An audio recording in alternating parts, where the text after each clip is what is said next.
Good morning, everyone. It is Friday again.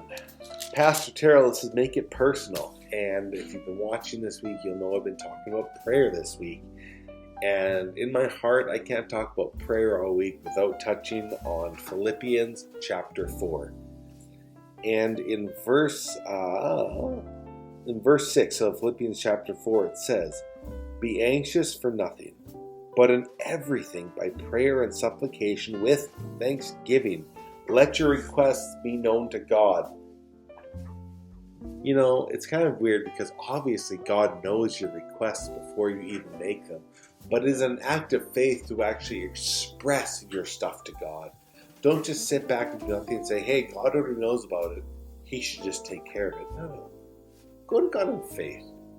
Go to God and say, God, this, and this. Can you help me out?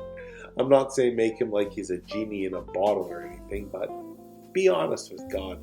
Be open with God. Be vulnerable with God. And don't be anxious. Another word for anxious is worry.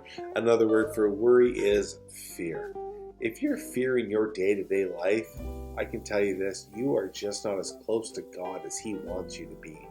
Psalm 91, seek Him as your refuge and your strength. Rest beneath the shadow of His wings. And another thing to remember is all of this, everything you can see around you in the physical, this is all temporary. In the blink of an eye of eternity, it will be vanished into nothingness. What are you worrying about today? And is your worry today costing you your peace tomorrow? Pray to God regularly, daily. Pray without ceasing, in thanksgiving, with gladness when you can, cry when you can't, be angry if you're angry. Say, God, I'm so flipping mad, but I want to just pray. Let's chat.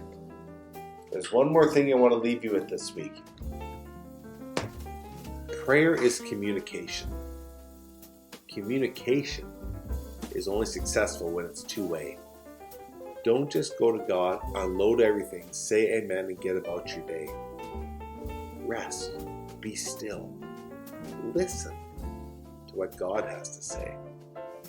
He will always answer you. Are you afraid His answer might not be what you want? Listen to God. He's got words for you. Amen. See you next week.